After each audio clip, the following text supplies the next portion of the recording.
Good morning all of you. हम सभी बचपन से ये सुनते आए हैं इंडिया एक गरीब कंट्री है। और ग्रेजुएशन स्कूलिंग से लेके ग्रेजुएशन तक के प्रोसेस में हमने कॉन्टिन्यूसली यही पढ़ा, सभी बुक्स के अंदर यही पढ़ा कि इंडिया एक गरीब कंट्री है। बट पिछले कुछ सालों से इंडिया की ये जो गरीबी है इसमें कॉन्टिन्यूसली डिक्लाइन आया। हम लोगों ने अपनी प्रीवियस क्लासेस में डिस्कस किया कि इंडिया में जो एब्सोल्यूट पॉवर्टी है उसमें डिक्लाइन आया है। इंडिया की जो मल्टी डायमेंशनल जो पॉवर्टी है उसमें डिक्लाइन आया। इंडिया के अंदर जो अनएम्प्लॉयमेंट थी उसकी रेशियो में डिक्लाइन आया। और रिसेंटली वर्ल्ड बैंक की इस रिपोर्ट के अकॉर्डिंगली जो गिनी इंडेक्स के ऊपर बेस्ड है, इसमें कहा गया कि इंडिया की जो पॉवर्टी है वो 2.3% के आसपास रह गई। अब गिनी एक इंडेक्स, हम लोग इकोनॉमी के अंदर, इंडियन इकोनॉमी के अंदर ये कॉन्सेप्ट को डिस्कस करते हैं कि what is Gini index. Gini index के अंदर दो तरीके से इसको कंसिडर किया जाता है कि लॉरेंज कर्व के थ्रू और एक गिनी इंडेक्स के थ्रू। और गिनी इंडेक्स में हम लोग मानते हैं कि 0 से लेके 100 तक का जो नंबर है, तो जितना 0 से जितना आप दूर होते जाएंगे, 0 से जितना दूर होते जाएंगे 20, 30, 40, 50, 60, इसका मतलब आपकी कंट्री के अंदर उतनी इनइक्वालिटी ज़्यादा है। इनइक्वालिटी मतलब अमीर और गरीब का गैप ज़्यादा है। और जैसे जैसे ये नंबर कम होता जाएगा, 30, 40, 50, 50 से 40, 40 से 30, 30 से 20, तो इसका मतलब धीरे धीरे करके गरीबी कम होती जा रही है। अब इस गिनी को इंडेक्स के अंदर, गिनी जो इंडेक्स है, it is given by the World bank, उसके अकॉर्डिंगली इंडिया में गरीबी का जो रेशियो है वो कंपैरेटिवली डिक्लाइन आया उसमें। अब गरीबी के रेशियो में डिक्लाइन आने का मतलब हम लोग गिनी इंडेक्स के अकॉर्डिंगली देखते हैं। The recent report world bank revealed significant drop in increase in equality in India over the past decades, positioning the country as the fourth most equal nation globally based on the Gini index. अब Gini index को नापने के लिए हमारा एक तरीका होता है, हम लॉरेंज कर्व से इसको नापते हैं। अब यहाँ पर क्या कंसिडर किया जाता है कि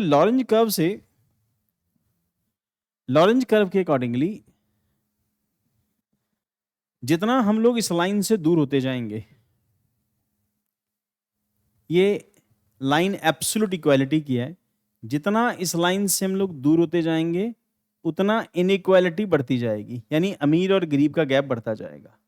जितना हम इससे दूर हो रहे हैं उतना अमीर और गरीब का गैप जो है वो बढ़ता जा रहा है। जैसे जैसे ये गैप कम होता जाएगा वैसे वैसे गरीबी कम होती चली जाएगी। इसका मतलब जितना एब्सोल्यूट लाइन के पास होगा, लाइन ऑफ इक्वालिटी के जितना पास होंगे हम लोग, ये लाइन ऑफ इक्वालिटी है, जितना लाइन ऑफ इक्वालिटी के पास होंगे उतना अमीर और गरीब का गैप कम होता जा रहा है। तो इसका मतलब इंडिया यहां से इस तरफ मूव करता जा रहा है। इस मीन्स गरीबी जो है कंपैरेटिवली इंडिया में कम होती जा रही है। इंडिया में गरीबी कम होती जाएगी, ये अमीर और गरीब का गैप है। तो हम लोग दूसरे सेंस में देखते हैं, तो 1 to 100, 1 से लेके 100 तक, तो जितना यहां से दूर होते जाएंगे, 0 से 100 की तरफ जाएंगे, इसका मतलब ये कि हम लोग अमीर और गरीब के गैप की तरफ जा रहे हैं।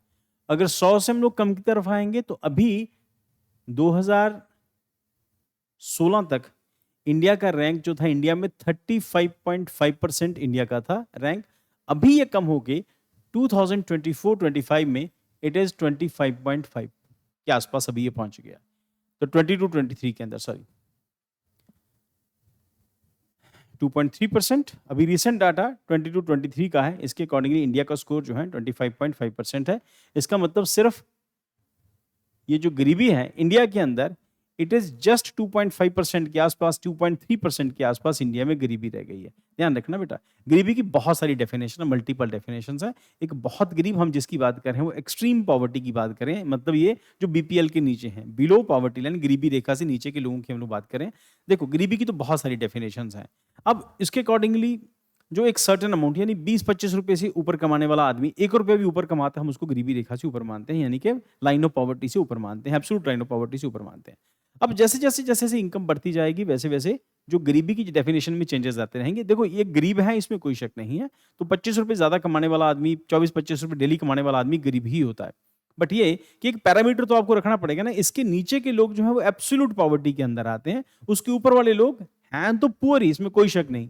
इसके नीचे वाले, ये जो इनकम है आप इसे 21 रुपए रख लो, फॉर 21 रुपीज, 21 रुपए से नीचे कमाने वाले सभी लोग जो है वो एक्सट्रीम गरीब हैं। इसके ऊपर को 22 रुपए कमा रहा है, कोई 25, कोई 28, को 50, 100, 200, 500 रुपए पर डे कमाने वाले, तो उस हिसाब से रेशियो बढ़ती है। इसका मतलब वो जो पॉवर्टी है, एक्सट्रीम पॉवर्टी, वो इंडिया में कम हुई है, वो सिर्फ 2.5% के आसपास रह गई, 2.3% के आसपास अभी रह गई है। और यहाँ पर गिनी इंडेक्स के अंदर इंडिया का रेशियो जो है, इंडिया का जो स्टैंडर्ड है वो इंप्रूव हुआ है, 35 से हम 25% की तरफ बढ़ रहे हैं। इसका मतलब एब्सोल्यूट पॉवर्टी से हम लोग धीरे धीरे करके, देखो ये तो एक इंपॉर्टेंट पॉइंट है, इसमें गवर्नमेंट का रोल बहुत बड़ा रहता है, गवर्नमेंट के सारे इनिशिएटिव्स बहुत इंपॉर्टेंट रोल प्ले करते हैं।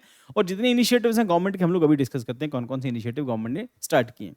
बट स्टिल इंडिया में पॉवर्टी कंपैरेटिवली डिक्रीज होती जा रही है। अब हो सकता है कि बहुत सारे लोग जो हैं वो लेगली अपने, सबके अपने अपने पॉलिटिकल ओपिनियंस होते हैं, but the point is recent government में और इसकी प्रीवियस गवर्नमेंट में भी गरीबी कंपैरेटिवली कम हुई थी। बट इस गवर्नमेंट के अंदर, ये जो 15 साल हैं इस गवर्नमेंट के, इसमें गरीबी जो है ड्रास्टिकली कम हुई है। तो एक पॉजिटिव एस्पेक्ट है। तो अगर कोई कहे कि सरकार काम कर रही है नहीं कर रही, वो ऐसे तो पता नहीं चलेगा, कोई पॉलिटिशियन तो हमेशा खिंचाई करेंगे, बट आपको हमेशा पता चलेगा डाटा से, जो सिर्फ इंडिया का डाटा नहीं, जो वर्ल्ड बैंक का भी जो डाटा है, इंटरनेशनल ऑर्गेनाइजेशन का जो डाटा है, उसके अकॉर्डिंगली इंडिया में गरीबी पॉवर्टी कम हुई है कंपैरेटिवली। सो डिस्कस करते हैं। India among the world's most income equal nations, तो इसका मतलब यहां पर इक्वालिटी आई है। अमीर और गरीब की इनकम जो है वो कंपैरेटिवली, देखो हम लोग इसमें उन अमीरों को तो कंसीडर नहीं कर सकते, अंबानी और अडानी को कंसीडर नहीं कर सकते, वो एब्सोल्यूट रिच के कैटेगरी में आते हैं, बहुत रिच कैटेगरी में। मतलब ये कि अल्टीमेटली तो इस देश के राजा तो वही हैं, वो दोनों अंबानी, अडानी या फिर और टाटा, बिरला और कई सारे लोग, वो बहुत रिच हैं। बट ये है कि वो जो गरीबी जो थी, वो जो हम लोगों ने मदर इंडिया फिल्म में देखी या पुरानी इंडियन फिल्मों में देखी, जहां पर रोटी के लिए लड़ाई होती थी, हम उस पॉवर्टी की लाइन से थोड़ा सा ऊपर उठ गए हैं, काफी ऊपर आ गए हैं। और एज पर the latest world bank assessment, India has secured the 4th rank world wide for income equality, positioning to Gini index score 2.5। तो इसका मतलब हमारा जो रैंक है, secured the 4th rank in world wide, तो दुनिया में चौथा रैंक हमारा आया जिन्होंने अपने यहां पर गरीबी कम की है। Secured the 4th rank world wide for income equality, और जिन कंट्रीज में इनकम इक्वालिटी आई है, इनकम इक्वालिटी मतलब जो आमदनी की बराबरी है वो आई है। So countries with better score, Slovak Republic, उसका भी हमसे स्कोर हमसे बेटर है, स्लोवेनिया का रिकॉर्ड हमसे बेटर है, बेलारूस का रिकॉर्ड हमसे बेटर है। ये यूरोपियन कंट्रीज हैं, और बेशक ये सेंट्रल यूरोपियन है इसमें से कंट्री, बट पॉइंट ये कि यूरोप का तो स्टैंडर्ड हमेशा से इनकम का अच्छा रहा है इंडिया के कंपैरेटिवली, इंडिया जैसी गरीब कंट्री, क्योंकि हम लोग जो साउथ की कैटेगरी में आते हैं, जो ग्लोबल साउथ उस कैटेगरी में आते हैं, ज्यादातर कंट्री या तो डेवलपिंग है या अंडर डेवलप्ड कंट्रीज थे। हम लोग अंडर डेवलप से डेवलपिंग और डेवलपिंग से हम लोग अल्टीमेटली इंप्रूव कर रहे हैं कंडीशन अपनी। And from 16.2% in 2011-12 to just 2.3% in 2023, based on the global poverty threshold for $2.15 per day. तो लगभग $2.25 ग्लोबल पॉवर्टी थ्रेशोल्ड के अंदर $2.25 कमाने वाला आदमी पर डे, $2.25 कमाने वाला आदमी गरीब माना जाता है। तो इसका मतलब कंडीशन जो है कंपैरेटिवली इंप्रूव हुई है। So over 171 million people have been lifted out of the extreme poverty in the decade. What is the Gini index? Measure of inequality in income from wealth distribution ranges from 0 perfect equality to 100. अब perfect equality की तरफ तो भाई बहुत rare हैं, बहुत exceptional cases हैं, जहां पर परफेक्ट इक्वालिटी की तरफ नॉर्वे, स्वीडन जैसी कंट्रीज के अंदर, नॉर्वे, स्वीडन, डेनमार्क, लग्जमबर्ग, लाइकनस्टीन, तो इन सब कंट्रीज के अंदर ये 0 के आसपास हो सकती है। बट इंडिया जैसी कंट्री में फिलहाल तो ये काफी दूर है, क्योंकि वहां पर एब्सोल्यूट इक्वालिटी है। So ranges from 0 to perfect. India scores 25.5% indicates moderately low inequality. तो इसका मतलब ये कि इंडिया में इनइक्वालिटी तो है, बट काफी कम है, काफी हद तक कम है। अपने नेबरिंग कंट्रीज के कंपैरेटिवली हम लोग काफी बेटर परफॉर्म कर रहे हैं। नाउ यूपीएससी में ये जो डाटा, यूपीएससी के एग्जाम के अंदर या जितने भी कॉम्पिटेटिव एग्जाम्स हैं, उन एग्जाम्स के अंदर ये डाटा बहुत इंपॉर्टेंट रोल प्ले करेगा। और जब भी आपको पॉवर्टी के बारे में ये जो चैप्टर, क्योंकि पॉवर्टी का चैप्टर बहुत बड़ा चैप्टर होता है इंडियन इकोनॉमी के सेक्शन में यूपीएससी के अंदर, तो वहां पर आपको ये डाटा काम करेगा। प्लस जो डिफरेंट आप रिपोर्ट्स मेंशन करते हैं, वो जिसमें एथिक्स के सेक्शन है वहां पर रिपोर्ट्स हैं, या फिर जो हमारा सेक्शन जो है गवर्नेंस का सेक्शन है वहां पर, या फिर सोशल जस्टिस के सेक्शन के अंदर we can mention this data. तो ये वर्ल्ड बैंक का डाटा भी है और ऑब्वियसली रेलेवेंट डाटा होगा। Next is global comparison. China में 35.7 है, यूएसए के अंदर 41.8 है। इसका मतलब चाइना हमसे पीछे है और हम कभी 10 साल पहले उस कंडीशन पर थे, आप उससे बेटर हो रहे हैं। इसका मतलब ये नहीं कि हमारी चाइना से इनकम बढ़ गई, इसका मतलब ये है कि इंडिया के अंदर जो पॉवर्टी लाइन है वो बढ़ रही है। इसका मतलब चाइना के अंदर अमीर और गरीब का गैप अभी भी हमसे ज्यादा है, हमारे यहाँ पर अमीर और गरीब का गैप कंपैरेटिवली कम हो रहा है। तो G70 G20 countries much higher than India, तो अब ऑब्वियसली उनका तो मच बेटर होगा। तो वे welfare schemes driving inclusiveness. The World Bank attributes India's improve equality in targeted policy measures including PM Jan Dhan योजना। तो इन जो ये जो गवर्नमेंट के प्लान थे, इनसे बहुत सारी चेंजेस आए। तो जन धन योजना के अंदर over 55 crore bank accounts open, enhancing financial inclusion. Aadhaar linked DBT, direct benefit transfer, leak proof delivery for the subsidy save 3.48 lakh crore in March 2023। Health and social security, आप लोग बार बार इसके बारे में, हम लोग कई बार इस टॉपिक को डिस्कस कर चुके हैं। That is Ayushman Bharat provides 5 lakh health insurance over 41 crore card issues. तो लगभग 5 लाख रुपए तक का सबकी इंश्योरेंस है और लगभग 41 करोड़ कार्ड इशू अभी तक इशू हो चुके हैं। तो प्रधानमंत्री ग्रामीण कल्याण अन्न योजना supplies free food grains 80 plus crore beneficiaries during Covid. लगभग 80 करोड़ लोगों को आज भी राशन इंडिया में फ्री मिल रहा है। तो entrepreneurship and livelihood stand up India, financial aid for SC ST and women entrepreneurs. उसके बाद पीएम विश्वकर्मा स्कीम, हम लोग इसको डिस्कस कर चुके हैं अपने प्रोग्राम के अंदर। तो strengthen traditional craft through skill training, loans and market access. तो विश्वकर्मा योजना के अंदर छोटे छोटे शहरों के अंदर जो छोटी छोटी इंडस्ट्रीज थी, उनको गवर्नमेंट जो है उनको रेजुविनेट कर रही है। और उसके बाद हम लोग इसी के अंदर हम एक अगली न्यूज डिस्कस करेंगे, जैसे इंडिया की टॉय इंडस्ट्री है। आज की क्लास में हम लोग इंडिया की टॉय इंडस्ट्री है उसके बारे में डिस्कस करेंगे। तो टॉय इंडस्ट्री का खासियत यह है कि इंडिया के टॉयज, जिसको शायद इंडिया में भी लोग बाय नहीं करते, पर बाहर की कंट्रीज में इंडियन टॉयज की डिमांड बहुत ज्यादा है। जो लकड़ी के टॉयज होते हैं, हम लोग उसको पहले भी 2 बार डिस्कस कर चुके हैं, 2 बार ही उस न्यूज को हम लोग बहुत डिटेल में डिस्कस किया। तो अभी रिसेंटली आज फिर, तो एक बड़ा पॉजिटिव एस्पेक्ट है। तो equality with growth, balanced approach, India focus on blending economic progress and social protection yielding tangible results. The Gini score to 25.5 is signifies not just data but live improves through the access of job, health, nutrition, finance and social welfare department spokesman.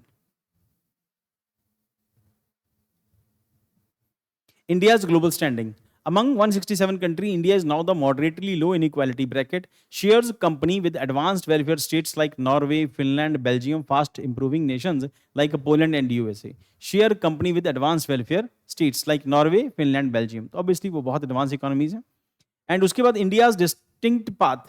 Unlike many Western countries, they rely on long-standing social safety nets. India progress has been largely driven by digital infrastructure, direct cash transfer, उसके बाद grassroots rural support program, the position India as a role model for other emerging economies aiming to combine growth with equity.